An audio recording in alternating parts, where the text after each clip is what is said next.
I'm here with Ariana Huffington, who is the editor-in-chief and CEO and founder of the HuffingtonPost.com, and she's just come off giving a keynote.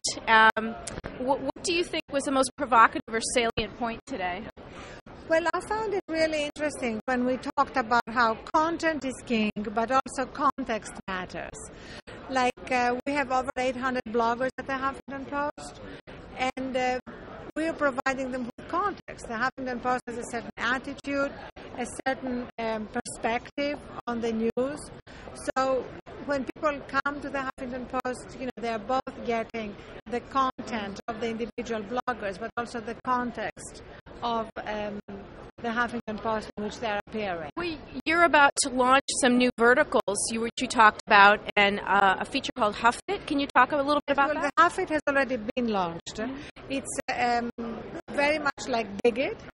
So our readers can pick their own stories, and the most huffed stories make it to our homepage. So they can actually become editors by being empowered to use the Huff It tool to impact what are the stories that we are going to be giving prominence to.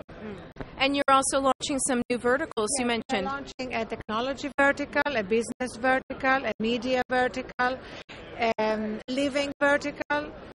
Are these all sort of mini blogs within the blog? They're really going to be Huffington Posts. The way the Huffington Post is now about politics, we're going to replicate it with all those other issues. So it's going to be a collection again of news in the area, let's say, of technology, and also bloggers blogging about the news. So basically kind of like Eat the Press is the media vertical. Well, except that Eat the Press is going to be expanded to have multiple bloggers and also a news aggregator about the media, much more than Eat the Press is now. What do you think your biggest challenge is in terms of monetizing your blog and really making this a money-making business?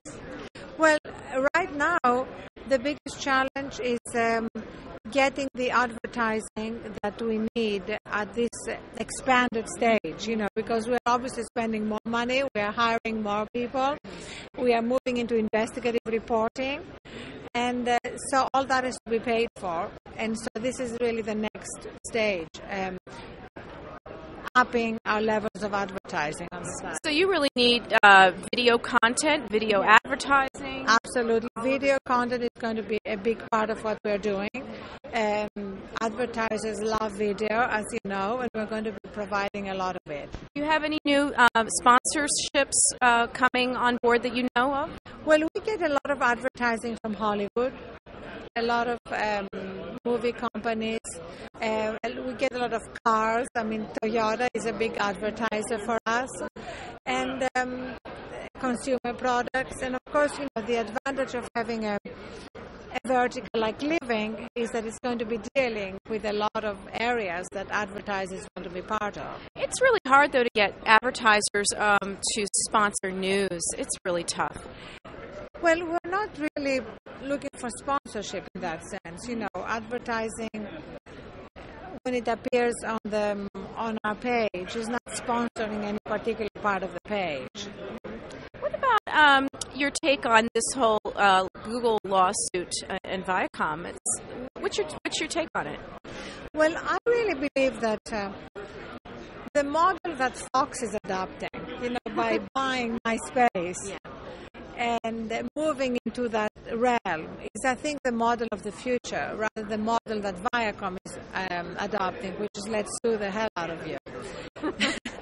Because coexistence, for me, is the name of the game. And we're not going to be able to stop what is happening, the user-generated content, together with content that users like from other shows, or whether it's The Daily Show or Lost appearing on YouTube. It's going to be happening. The genie's out of the bottle, but... The genie's out of the bottle. So why not cooperate with the genie and monetize the genie and use it in a way to promote your product? I mean, look at how many more people have seen The Daily Show because The Daily Show clips have appeared on YouTube. You think it's going to stop YouTube's growth, though? with this suit, or how's it going to end up?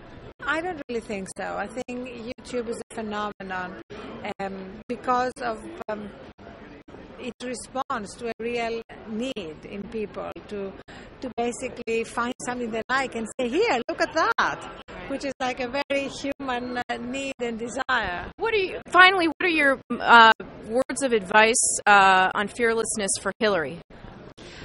To start speaking from her heart, to start speaking her mind, and to stop calculating as much and trying to weigh every single word, because the truth is that it's just an amazing universe we're in, and people are longing for authenticity and for leaders who are going to level with them. Thank you very much.